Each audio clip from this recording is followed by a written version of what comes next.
نبی صلی اللہ علیہ وسلم کی مرغوب غذاؤں میں گوشت بھی تھا، مرغی کا گوشت۔ ابو موسیٰ اشعری کہتے ہیں کہ میں نے رسول اللہ صلی اللہ علیہ وسلم کو مرغی کھاتے دیکھا، خرگوش کا گوشت۔ انس بن مالک بیان کرتے ہیں کہ میں ایک نوخیز مضبوط لڑکا تھا، میں نے ایک خرگوش شکار کیا، پھر میں نے اسے بھون لیا، تو ابو طلحہ نے مجھے اس کا پچھلا دھڑا دے کر نبی صلی اللہ علیہ وسلم کی خدمت میں بھیجا، میں اسے آپ کے پاس لایا تو آپ نے اسے قبول فرما لیا۔ مچھلی، وَهُوَ الَّذِي سَخَّرَ الْبَحْرَ لِتَأْكُلُوا مِنْهُ لَحْمًا طَرِيًّا، وہی تو ہے جس نے سمندر کو تمہارے اختیار میں دے دیا، اتنی بڑی بلا، کہ تم اس میں سے تازہ گوشت کھاؤ، لحمًا طَرِيًّا۔ ایک غزوے کے موقع پر صحابہ کو ساحل پر ایک بہت بڑی مچھلی ملی اور اس میں سے انہوں نے کھایا بھی اور اس کا تیل بھی نکالا، اور پھر نبی صلی اللہ علیہ وسلم کو اس کے بارے میں بتایا تو آپ نے فرمایا وہ رزق اخرجہ اللہ لکم فہل معکم من لحمہ شیئا فتطعمونا، وہ اللہ کا رزق تھا جسے اللہ تعالیٰ نے تمہارے لیے نکالا تھا، اگر تمہارے پاس اس کے گوشت میں سے ہے تو ہمیں بھی کھلاؤ۔ صحابہ چونکہ ساتھ لے کر گئے تھے۔ ایک روایت میں ہے کہ اس مچھلی کا نام عنبر تھا، یہ صحیح بخاری کی روایت ہے۔ سالن یعنی گوشت کا سالن بنا کے کھانا، ایک تو ہے کہ اس کو ڈرائی کھانا یا اس کو آگ وغیرہ پہ بھون کے کھانا، اور ایک یہ ہے کہ اس کو سالن پکانا۔ حضرت عائشہ کہتی ہے کہ ایک دفعہ نبی صلی اللہ علیہ وسلم گھر تشریف لائے، ہانڈی پک رہی تھی، آپ نے کھانا طلب فرمایا تو گھر میں جو پہلے سے موجود سالن تھا وہ آپ کو دیا گیا روٹی کے ساتھ۔ آپ نے فرمایا کیا میں نے گوشت پکتے ہوئے نہیں دیکھا؟ یعنی کہ میں نے دیکھا کہ ہنڈیا میں گوشت پک رہا ہے تو آپ لوگ مجھے یہ کھانا دے رہے؟ عرض کیا دیکھا ہے، لیکن وہ گوشت تو بریرہ کو صدقے میں ملا ہے اور انہوں نے ہمیں ہدیے کے طور پر دیا ہے۔ آپ نے فرمایا اس کے لیے وہ صدقہ ہے لیکن ہمارے لیے ہدیہ ہے، یعنی ایسا گوشت کھایا جا سکتا ہے۔ تو گوشت کو ہڈیاں میں پکا کے شوربہ بنا کے اس طرح بھی کھانا آپ کی سنت میں سے ملتا ہے۔ دستی کا گوشت، ابو ہریرہ سے روایت ہے کہ میں نے رسول اللہ صلی اللہ علیہ وسلم کے سامنے سرید اور گوشت کا ایک پیالہ رکھا، آپ نے پیالے میں سے بکری کی ایک دستی اٹھائی کیونکہ گوشت میں دستی آپ کو پسند تھی۔ دستی ہوتا ہے آگے کے، جیسے بکری کے 4 پاؤں ہوتے ہیں نا، تو آگے کے جو لیگز ہوتی ہیں۔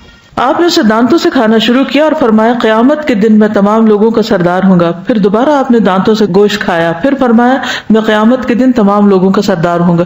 اس سے آپ اندازہ لگائیں کہ 2 بائٹس کے بیچ میں آپ نے ایک تعلیم دی اور دوسرے بائٹ کے بعد پھر وہی بات دوبارہ تکرار کی۔ تو ہم بھی سوچیں کہ ہمارے کھانے کے دوران کی گفتگو کیا ہوتی، ہم کھانا بھی کھا رہے ہوتے ہیں اور مردہ لوگوں کا گوشت بھی کھا رہے ہوتے ہیں، ساتھ ساتھ غیبت کر رہے ہوتے ہیں یا تبصرے کر رہے ہوتے ہیں یا کسی کے اوپر ہنس رہے ہوتے ہیں یا مذاق کر رہے ہوتے ہیں۔ تو یہ بھی سنت میں سے ہے کہ ہم ان چیزوں سے پرہیز کرتے ہوئے کھانے کے وقفوں کے بیچ میں کیا کریں، اچھی گفتگو کریں، کام کی گفتگو کریں، کسی کے علم میں اضافہ کریں یا کسی سے کچھ سیکھیں۔ اور پھر یہاں پر آپ دیکھیے کہ دانتوں سے آپ نے اس کو کاٹا، تو اس سے یہ پتہ چلتا ہے کہ گوشت کو دانت سے کاٹ سکتے ہیں۔ ابو ہریرہ رضی اللہ عنہ سے مروی ہے کہ ایک مرتبہ بکری کا گوشت پکایا گیا تو رسول اللہ صلی اللہ علیہ وسلم نے فرمایا مجھے ایک دستی دو، تو انہوں نے نبی صلی اللہ علیہ وسلم کو ایک دستی پکڑائی اور انہوں نے تناول فرمائی۔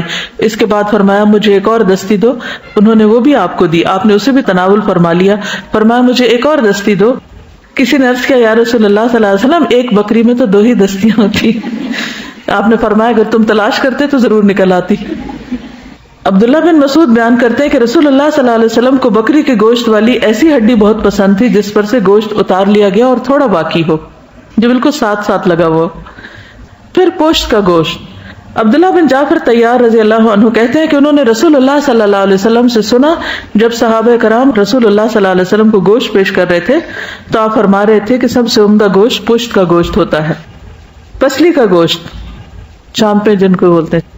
ام سلمہ سے روایت ہے ایک مرتبہ انہوں نے نبی صلی اللہ علیہ وسلم کی خدمت میں ایک بھنی ہوئی پسلی رکھی، آپ نے اس میں سے تناول فرمایا، پھر نماز کے لیے کھڑے ہو گئے اور وضو نہیں کیا، یعنی گوشت کھانے کے بعد وضو نہیں کیا جاتا سوائے اٹھ کے۔ پائے، عائشہ رضی اللہ تعالیٰ عنہ کہتی ہیں کہ ہم بکری کے پائے محفوظ کر لیتے تھے اور اسے 15 دن بعد کھاتے تھے، یعنی زیادہ دن تک وہ چل جاتے تھے۔ بھنا ہوا گوشت، بنے ہوئے گوشت کے بارے میں ابراہیم علیہ السلام کا طرز عمل ہمارے سامنے ہے کہ جب ان کے پاس کچھ مہمان آئے وَلَقَدْ جَاءَتْ رُسُلُنَا إِبْرَاهِيمَ بِالْبُشْرَى قَالُوا سَلَامًا قَالَ سَلَامٌ فَمَا لَبِثَ أَنْ جَاءَ بِعِجْلٍ حَنِيذٍ۔ سورۃ ہود 69۔ بلا شبہ ہمارے رسول یعنی فرشتے ابراہیم علیہ السلام کے پاس خوشخبری لے کر آئے تو ابراہیم کو سلام کیا، انہوں نے جواب دیا، تھوڑی ہی دیر گزری تھی کہ وہ مہمانی کے طور پر ایک بنا ہوا بچڑا لے کر آئے۔ تو اس سے پتہ چلتا ہے کہ اگر بکری کے علاوہ بچڑے کا گوشت بھی، بچڑا یعنی کہ گائے کا بچہ، اس کو اگر استعمال کیا جائے تو اس میں حرج نہیں ہے.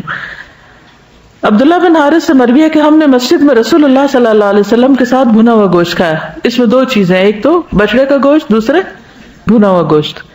سوکھا گوشت، انس رضی اللہ عنہ کہتے ہیں کہ میں نے نبی صلی اللہ علیہ وسلم کو دیکھا کہ آپ کے پاس شوربہ لایا گیا جس میں کدو اور سوکھا ہوا گوشت تھا. میں نے دیکھا کہ آپ کدو تلاش کر کے نکال رہے تھے اور کھا رہے تھے. اس میں سوکھے گوشت سے مراد یہ کہ پہلے زمانے میں فریج وغیرہ نہیں ہوتے تھے، تو لوگ گوشت جب عید وغیرہ پر یا اکٹھا ذبح کرتے تھے تو اس کو چھوٹے چھوٹے ٹکڑوں میں کاٹ کر سکھا لیتے. آپ میں سے کسی نے کھایا وہ گوشت؟ جی، ہنٹر بھی بہت ہی مزے کا ہوتا ہے. گورخر کا گوشت، ابو قتادہ کہتے ہیں کہ نبی صلی اللہ علیہ وسلم کے ساتھ صلح حدیبیہ کے موقع پر نکلے. ابو قتادہ اپنے چند ساتھیوں کے ساتھ پیچھے رہ گئے. ان کے تمام دوسرے ساتھی تو محرم تھے، یعنی احرام کی حالت میں تھے. انہوں نے احرام نہیں باندھا تھا. ان کے ساتھیوں نے گورخر یعنی نیل گائے دیکھی. ابو قتادہ نے حملہ کر کے اس کی کونچیں کاٹ ڈالی، خود بھی کھایا، دوسرے ساتھیوں نے بھی کھایا، لیکن پھر نادم ہوئے. تو جب نبی صلی اللہ علیہ وسلم سے جا ملے تو آپ نے پوچھا کیا اس کا گوشت تمہارے پاس اور بچا ہوا ہے؟ ابو قتادہ نے کہا ایک ران ہمارے ساتھ باقی ہے. تو آپ صلی اللہ علیہ وسلم نے بھی وہ گوشت کھایا، کیونکہ وہ آپ کی نیت سے نہیں شکار کیا گیا تھا، آپ کو پیش بس کیا گیا.